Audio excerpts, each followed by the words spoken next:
Maggie, sir. Yeah. Good afternoon, ma'am. Good afternoon. Good afternoon. Bus. Thank you, sir.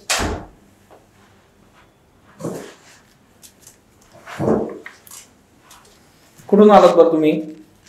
Sir मी सातारा जिल्ह्यातील मान तालुक्यातील विरकरवाडी या गावावरून आलेली आहे आणि आता लग्नानंतर मी मुंबईमध्ये राहते. ओके. कधी झालं बरं तुमचं लग्न? तारीख आठवते का तुम्हाला? हो सर, सांगा. 27 जानेवारी 2021. ओके. 27 जानेवारी 2021 पासून तुम्ही मुंबईमध्ये आहात. हो सर. ओके. कुठं राहता बरं मुंबईमध्ये? सर मुंबईमध्ये मी कुर्ला येथे राहते, नेहरू नगर कुर्ला. बरं. काय करतात बरं मिस्टर तुमचे?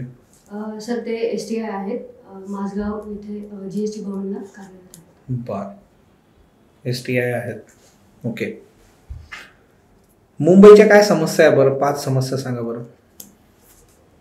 सर मुंबईच्या सगळ्यात पहिली तर एअर पोल्युशन, त्याच्यानंतर दुसरी ट्रॅफिक मॅनेजमेंट, तिसरी समस्या म्हणजे रिजनल डिस्पॅरिटी आहे.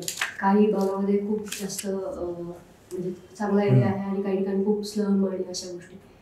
त्यानंतर चौथी समस्या सांगायची तर म्हणजे हेल्थच्या सर्व्हिसेस काही काही ठिकाणी पोहोचत नाहीत. क्वालिटी हेल्थ इन्फ्रास्ट्रक्चर ची म्हणजे कमी आहे तिथे. आणि पाचवी समस्या सर वेस्ट मॅनेजमेंट हा प्रॉब्लेम आहे. आता हेल्थचे इश्यू आहेत आणि तुम्ही डॉक्टर आहात आणि तुम्ही ते सोडून सिव्हिलकडे येत आहे. काय बरं रेशो पॉप्युलेशन टू डॉक्टर किती आहे बरं आपल्या इथं? सर 1:1498 असा रेशो आहे. आणि WHO काय आहे बरं त्याच्यासाठी मानक? सर WHO आपल्याला 1 डॉक्टर पर 1000 पॉप्युलेशनच्या मागे असायला पाहिजे असा रेशो सांगितलेला आहे. आपल्याकडे चांगली परिस्थिती आहे का वाईट आहे? सर आपण जेव्हा रेशो कॅल्क्युलेट करतो तेव्हा त्याच्यामध्ये फक्त MBBS डॉक्टर्सना आपण कन्सिडर करतो, त्यामुळे तो रेशो WHOच्या रेशोपेक्षा कमी आहे.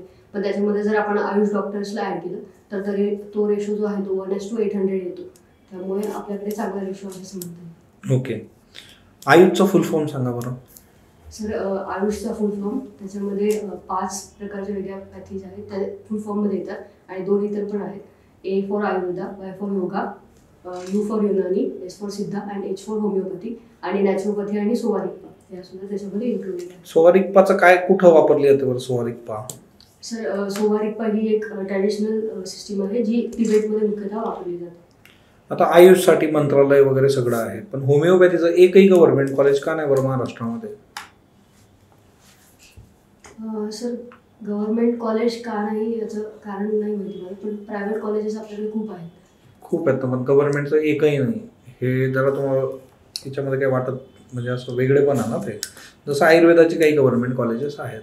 हो. ज्या दृष्टीने आपण मेडिकलची कॉलेजेस उभी करतो MBBS साठीची, त्या दृष्टीने किंवा त्या पद्धतीने जे आहे आयुषकडं बघितलं जात नाही. काय कारण आहे त्याची? सर आत्ता म्हणजे आयुष मिनिस्ट्री आपण सेपरेट केली 2014 पासून आणि तेव्हापासून खूप म्हणजे पॉझिटिव्हली काम सुरू आहे. स्कीम्सच्या माध्यमातून किंवा रिसर्च इन्स्टिट्यूट्स वाढवण्यापासून. तुम्ही 2017 मध्ये डॉक्टर झालात बरोबर? हो सर. आता 2023 सुरू आहे. तुम्हाला काय यायचं बरं सिव्हिल सर्व्हिसमध्ये? तुम्ही प्रॅक्टिस का नाही सुरू केली स्वतःची? सर मी इंटर्नशिपमध्ये जेव्हा काम करत होते तेव्हा मला असं जाणवलं की आपल्याकडे जर हेल्थचे प्रॉब्लेम्स खरंच सोडवायचे असतील तर आपण प्रिव्हेन्शन लेवलला जास्त काम केलं पाहिजे आणि त्याच्यासाठी प्रशासनासारखा दुसरा उत्तम प्लॅटफॉर्म नाही आहे. आणि आपण जर म्हणजे कोविड काळातील इमर्जन्सी असेल किंवा इतरही कुपोषणाचं काम असेल तर तिथे बघितलं तर वैद्यकीय बॅकग्राऊंड असणारे जे आपले अधिकारी आहेत, फॉर एक्झाम्पल आता नंदुरबारमध्ये डॉक्टर राजेंद्र भारूड सरांचं काम आहे किंवा इतरही मिताली सेठी मॅम आहेत, मेळघाटमधलं त्यांचं काम आहे, तर त्या ज्ञानाचा मी प्रशासनामध्ये वापर करू शकते सर. मेळघाटात काम करणारे कोल्हे दाम्पत्य माहिती आहे का तुम्हाला? हो मॅम. काय माहिती आहे त्यांच्याविषयी? सर मॅम त्यांनी मुख्यतः म्हणजे तिथला जो कुपोषणाचा प्रश्न आहे तर त्याच्या कारणावरती काम करून तो कमी करण्याचा प्रयत्न केला आहे. त्याचबरोबर दुसरं असं की तिथल्या ज्या आत्महत्या होत्या त्या शेतकरी आत्महत्या ते सुद्धा त्यांनी कमी करण्याचा प्रयत्न केला. तुम्हाला 10वीला 12वीला कन्सिस्टंटली खूप चांगले मार्क होते, तुम्ही MBBS कडे का नाही वळालात? मॅम मी जेव्हा म्हणजे 10वी 12वीला होती तर माझी मोठी बहीण होती, तिने BMS केलं होतं आणि आईवडिलांच्या ट्रीटमेंट दरम्यान आयुर्वेदिक उपचारांचा खूप पॉझिटिव्ह रिझल्ट्स आले होते. त्यामुळे कुठेतरी एक आयुर्वेदाची आवड होती आणि आयुर्वेदाला पण स्कोप आहे हे बहिणीच्या अनुभवावरून माहीत होतं. त्यामुळे मग मी आयुर्वेदाला प्राधान्य दिलं. तुम्हाला सीईटीला किती मार्क्स होते? मॅम CETला मला 140 मार्क्स होते. 140. येस बरं. तुमचं कॉलेज कुठलं होतं BAMS साठी? मॅम मी पुण्यातील टिळक आयुर्वेद महाविद्यालयातून शिक्षण घेतलं आहे. बरं. तुम्हाला नाडी परीक्षण येतं का? हो मॅम, मला ज्वराची नाडी म्हणजेच ताप आला आहे की नाही हे मी नाडीवरून ओळखू शकते. आणि इतर गोष्टी?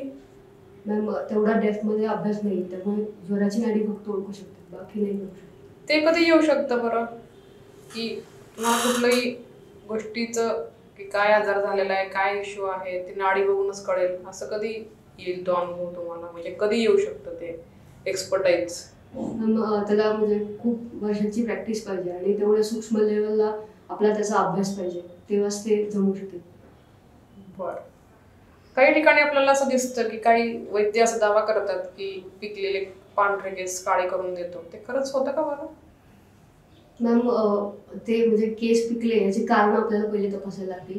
जर लाईफस्टाईल च्या कारणांमधून असेल होण्यासारखं तर ते करू शकतो, पण जर म्हणजे क्रोनिक लेवलला असेल तर नक्कीच आपण करू नाही शकतो. बरं. तुम्ही 17 मध्ये तुमचं ग्रॅज्युएशन कम्प्लीट झालेलं आहे.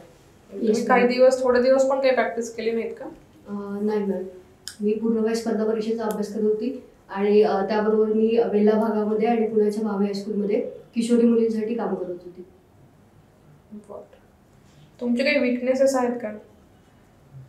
मॅम एक तर आहे की आर्टिस्टिक ॲबिलिटीजमध्ये मी कुठेतरी कमी पडते. म्हणजे मुलींना जनरली रांगोळी, डान्स अशा गोष्टींमध्ये नॅचरली आवड असते किंवा ते जमतात पण, तर तिथे कुठेतरी मी कमी पडते. रांगोळी, डान्स असं मुलींनाच आवडतं असं थोडी आहे, मुलांना पण आवडतं, मुलं पण करतात की.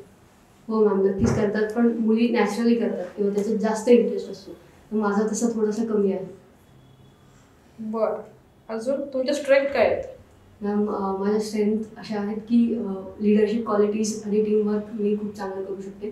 त्याचबरोबर वेगवेगळ्या डिपार्टमेंट्स किंवा वेगवेगळ्या व्यक्तींसोबत कोऑर्डिनेट करून काम करणं ही माझी एक क्वालिटी आहे. त्याचबरोबर मी पर्सिस्टंट आहे, म्हणजे एखादी गोष्ट मी ठरवली तर ती नक्की पूर्ण करते. आणि चौथं असं की मी कंपॅशनेट आहे, म्हणजे लोकांच्या भावना समजून घेऊ शकते आणि त्यानुसार काम करू शकते. आणि पाचवं असं की मी ग्राउंडेड आहे असं मला सांगायला आवडेल. लोकांच्या भावना दुखवून तुम्ही काम करू शकता का? की तुम्हाला वरिष्ठांचे काही आदेश आहेत एखाद्या कामाविषयी, पण त्यात लोकभावना दुखावली जाणार आहे, तर ते काम तुम्ही कराल? मॅम जेव्हा आता प्रशासनामध्ये येऊन काम करणार आहे तर तेव्हा कॉन्स्टिट्युशनल प्रिन्सिपल्स आणि लिगल प्रिन्सिपल्स फॉलो करणं ही माझी प्राईम ड्युटी असेल.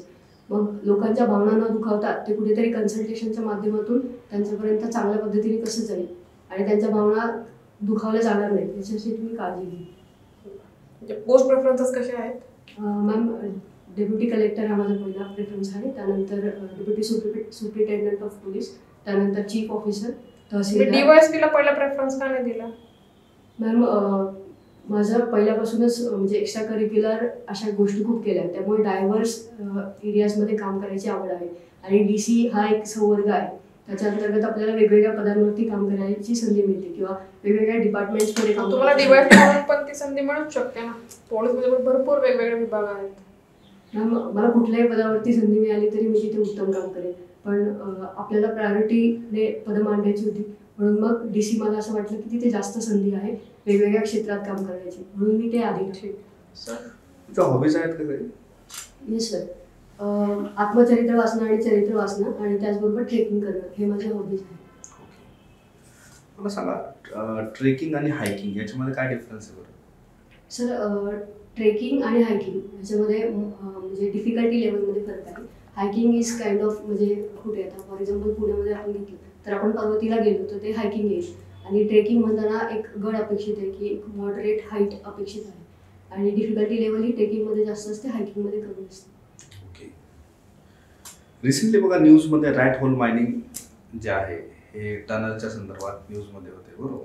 काय असतं बरं rat hole mining? Sir rat hole mining हा मुख्यतः कोल एक्स्ट्रॅक्शनसाठीची एक लोकल मेथड आहे. ती मेघालय, आसाम या भागात मुख्यतः फॉलो केली जाते. त्यामध्ये म्हणजे ह्युमन बिंग्स स्वतः तिथे जाऊन म्हणजे बिळात गेल्यासारखे ते त्या छोट्या छोट्या माइन्समध्ये जाऊन कोल एक्स्ट्रॅक्शन करतात. ओके. मला सांगा, आर्टिफिशियल इंटेलिजन्सचा वापर आपल्या गव्हर्नन्समध्ये कसा करता येईल? सर आर्टिफिशियल इंटेलिजन्सचा वापर मुख्यतः आपण गव्हर्नन्स सिस्टम्स स्ट्रीमलाईन करण्यासाठी खूप प्रमाणात डेटा घेत असतो. तर तो डेटा ॲनालिसिस करण्यासाठी आपल्याला एआयचा उपयोग होईल. तसंच आपत्ती व्यवस्थापन असतं तर त्यामध्ये काही गोष्टी प्रेडिक्शन करण्यासाठी सुद्धा आपल्याला एआयचा वापर होऊ शकतो. आणि सर तिसरं असं की ट्रेनिंगमध्ये आपण नक्कीच एआय सिम्युलेशन मेथड्स वापरू शकतो. ओके. कॉन्स्टिट्युशनल मॉरॅलिटी ही कन्सेप्ट ऐकलेली आहे तुम्ही? Yes sir. काय अर्थ होतो बरं याचा? सर कॉन्स्टिट्यूशन मोरॅलिटी म्हणताना असं आहे की एक पूर्ण समाज आहे तर त्याचे काही मॉरल्स असतात ते फॉलो करणं. आणि आपण जेव्हा कॉन्स्टिट्यूशनल मॉरॅलिटी म्हणतो तेव्हा कॉन्स्टिट्यूशनल प्रिन्सिपल्सला धरून मोरल वागणं that is constitutional morality. Okay. Caste based सेन्ससवरती तुमचं काय ओपिनियन आहे? सर मला असं वाटतं की कास्ट बेस्ड सेन्सस जी आहे तर ती आपल्याकडे पूर्वीपासून होत आलेली आहे. फक्त ती रिव्हील करायची की नाही हा मुद्दा मुख्यतः कन्सर्नचा आहे. आणि कास्ट बेस्ड सेन्सस केल्यानंतर आपल्याकडे एक डेटा लेवलला सगळ्या गोष्टी क्लिअर असतील की कुठल्या कास्ट मार्जिनलाइज आहेत. तर रिझर्वेशनचा जो आपला बेनिफिट आहे तो आपण अजून टार्गेटेड पद्धतीने देऊ शकू. ओके. मला सांगा इंडियामध्ये मेंटल हेल्थच्या संदर्भात कोणकोणते चॅलेंजेस आहेत बरं? सर मेंटल हेल्थचा जर विचार केला तर आता डिप्रेशनचं प्रमाण जे आहे ते खूप वाढतंय. काय रिझन्स आहेत बरं त्याचे? सर म्हणजे हा पूर्ण खूप कॉम्प्लेक्स विषय आहे. खूप सारे कारण आहेत. म्हणजे सोशल मीडिया कारण आहे का त्याचं? सर नक्कीच एक कारण सोशल मीडिया आहे असं म्हणता येईल. ओके. काय मेजर्स करू शकतो बरं आपण याच्यासाठी? सोशल मीडिया ॲडिक्शन जे आहे ते रिमूव्ह करण्यासाठी किंवा कमी करण्यासाठी?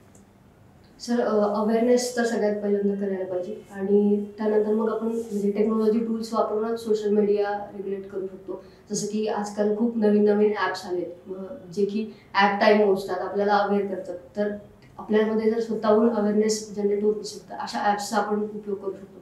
आणि तिसरं असं मला वाटतं की आपण ॲक्च्युअल लेवलला म्हणजे पॅरेंट्ससोबत, फॅमिलीसोबत, रिलेटिव्हसोबत किंवा मित्रमैत्रिणींसोबत जेवढं इंटरॅक्शन वाढवू तर तेवढं मला असं वाटतं की ते आपोआपच कमी होऊ शकेल. आता पण जवळपास 5 राज्यांमध्ये विधानसभेचे इलेक्शन झालेत. हो. कुठल्या कुठल्या राज्यामध्ये कोण कोण निवडून आलं बरं? कोण येणार आहे सत्तेत सांगू शकता का तुम्ही? सॉरी सर मी वाचलंय पण आता बरं. महिलांच्या हेल्थ संबंधीच्या 5 योजना सांगू शकता सरकारी? येस सांगा बरं. जननी सुरक्षा योजना आहे जी मुख्यतः प्रेग्नन्सी म्हणजे इन्स्टिट्यूशनल डिलिव्हरीज होण्यासाठी आहे. त्यानंतर आपल्याकडे अमृत आहार योजना आहे जी मुख्यतः ट्रायबल भागामधल्या ज्या महिला आहेत तर त्यांना पहिल्या 1000 दिवसामध्ये न्यूट्रिशनल डाएट देण्यासाठी काम करते. त्यानंतर सर आपल्याकडे अमृता योजना आहे ज्याच्या अंतर्गत अडल्ट मुलींसाठी सॅनिटरी पॅड्स हे कमी दरामध्ये विकले जातात. ओके चालेल. येऊ शकता तुम्ही. Best of luck. Thank you sir.